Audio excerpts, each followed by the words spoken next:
नमस्कार दोस्तों, बहुत बहुत स्वागत है आप सभी का आपके अपने इस YouTube चैनल विजिटेरिया में। दोस्तों मैं हूं एडवोकेट मंजीत त्रिपाठी।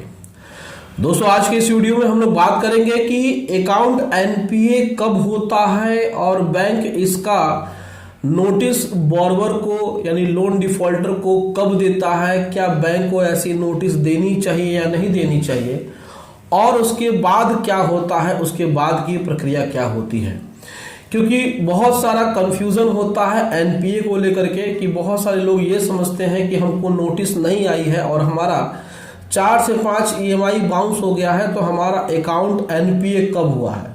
क्योंकि बैंक ने अभी तक हमें कोई भी नोटिस नहीं दी है, एनपीए की नोटिस नहीं दी है और डायरेक्ट उसने हमें लीगल नोटिस भेज दिया है। तो आज के इस वीडियो में हम आपको बताएंगे कि बैंक एनपीए की नोटिस कब देता है, आपका अकाउंट एनपीए कब होता है और अकाउंट एनपीए के बाद क्या होता है। बहुत सारी चीजें डिस्कस करनी है दोस्तों, क्योंकि क्या है कि जब तक आप इस चीज को नहीं समझेंगे तब तक आप अपने लोन में अपना बचाव नहीं कर पाएंगे। और आने वाला जो समय है वो काफी स्ट्रिक्ट होता जा रहा है। आजकल कोर्ट्स भी बॉरोवर की बहुत कम सुन रहे हैं, क्योंकि आज का जो समय है वो बहुत ही हाईटेक और टेक्नोलॉजी वाली हो गई है और इससे दिक्कत भी आपको काफ़ी ज़्यादा हो रही है। जो पहले बहुत ज़्यादा दिक्कत नहीं होती थी, अब दिक्कतें बढ़ने लगी हैं। दिक्कतें क्या बढ़ने लगी हैं? क्योंकि पहले ईसीएस के केसेस नहीं होते थे। अब क्या है कि आपका ईसीएस यानी कि इलेक्ट्रॉनिक क्लियरिंग सर्विसेज यानी कि ईसीएस का जो केस होता है वो नाम मात्र का था। चेक बाउंस के मुकदमे होते थे, लेकिन पहले चेक भी बहुत कम केसेस में बहुत कम लोन में लिए जाते थे। लेकिन आज का जो समय है, अगर आपका सिक्योर लोन है तो भी वहां पे ऑटो डेबिट की बैंक सुविधा देती है, यानी कि आपका ईएमआई हर महीने आपके अकाउंट से कट जाएगा। दूसरा, आपका पर्सनल लोन है या क्रेडिट कार्ड है, किसी भी तरीके से लोन है, तो आजकल बैंक ईएमआई लेने का जो सुविधा है वह ऑटो डेबिट के माध्यम से उसने लगा रखा है कि आपको अब ब्रांच में आने की जरूरत नहीं है। आपका हर महीने तारीख पे जो भी डेट होती है अपने आप आपके अकाउंट से पैसा कट जाएगा और आपकी ईएमआई पेड हो जाएगी। तो यही जो हाईटेक टेक्नोलॉजी है, इससे आपको ज़्यादा नुकसान हो रहे हैं और इसी ईसीएस बाउंस में आपका जो केस है वो दिक्कत होती है और इस पर बॉरोवर को नुकसान यही होता है कि उनके खिलाफ केस फाइल होते जा रहे हैं।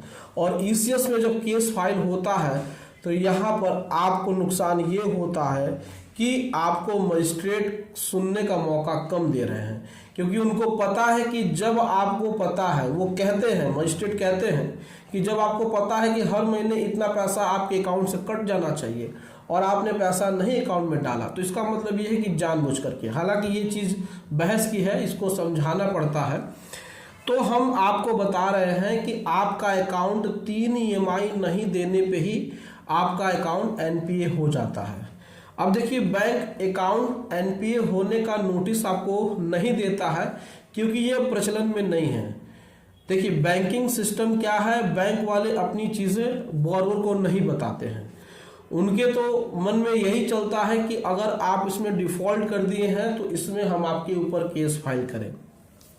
आपको रिमाइंडर नोटिस बैंक भेजता है। रिमाइंडर नोटिस 1 ईएमआई बाउंस होने पे या 2 ईएमआई बाउंस होने पे बैंक रिमाइंडर नोटिस भेजता है कि आपने अगर तीसरी ईएमआई पेमेंट नहीं की या तीसरी ईएमआई पूरी नहीं की, पूरा का पूरा ईएमआई पेमेंट नहीं किया, तो आपका अकाउंट एनपीए हो जाएगा। कहने का मतलब है कि 2 ईएमआई आपने बाउंस कर दी और तीसरा भी आप बाउंस करने वाले हैं तो आपको एक रिमाइंडर नोटिस आ जाती है और बैंक कहती है कि अगर आपने पूरा अमाउंट पेमेंट नहीं किया, तीनों अमाउंट, तो आपका अकाउंट एनपीए हो जाता है। तो स्पेशली बैंक एनपीए की नोटिस नहीं भेजता है, वह रिमाइंडर नोटिस में ही मेंशन कर देता है। अब एनपीए के बाद क्या होता है? देखिए, सबसे बड़ी दिक्कत यही होती है कि लोगों को नहीं पता है कि उनका अकाउंट एनपीए कब होता है। अकाउंट आपका 3 ईएमआई बाउंस हुआ तो आपका अकाउंट एनपीए हो गया। सबसे बड़ी दिक्कत तब होती है जब आपका ईसीएस कटता है और बैंक 1 महीने में 2-4 बार ईसीएस हिट करता है, तो क्या वो एक ही महीने की ईएमआई बाउंस होने पे आपका अकाउंट एनपीए हो सकता है? ऐसा नहीं है। 3 महीने लगातार ईसीएस को हिट करना पड़ेगा, भले ही एक महीने में 2 से 4 बार वो ईसीएस हिट करा दे। वो ऐसा करते हैं, ऐसी चीज़ें प्रॉब्लम समझ में आती है। तो 3 महीने यानी 90 दिनों का जो रूल है वो 90 दिनों को फॉलो करेंगे। आपकी ईएमआई 4-5 ईएमआई बाउंस हो गई है और आपको कोई नोटिस नहीं आया है, तो भी आप समझ के चलिए कि 3 ईएमआई आपकी बाउंस हो गई तो आपका अकाउंट एनपीए हो गया है। अब एनपीए के बाद की क्या प्रोसीजर्स होते हैं, देखिए अगर आपका अनसिक्योर्ड लोन है तो बैंक इसमें आपको आर्बिट्रेशन की नोटिस एडवोकेट की तरफ से भेज सकते हैं। आपको पेमेंट एंड सेटलमेंट एक्ट की तरफ से जो उसमें केस फाइल करना है उसका एक वार्निंग नोटिस 30 दिन का अपने एडवोकेट के माध्यम से भेज सकते हैं। या फिर आपके ऊपर अगर कोई वो 420, 406 और जो 420, 419 और 422, 467, 68 वो जो लगाना है उसके एक वार्निंग नोटिस भी अपने एडवोकेट के माध्यम से वो भिजवाते हैं।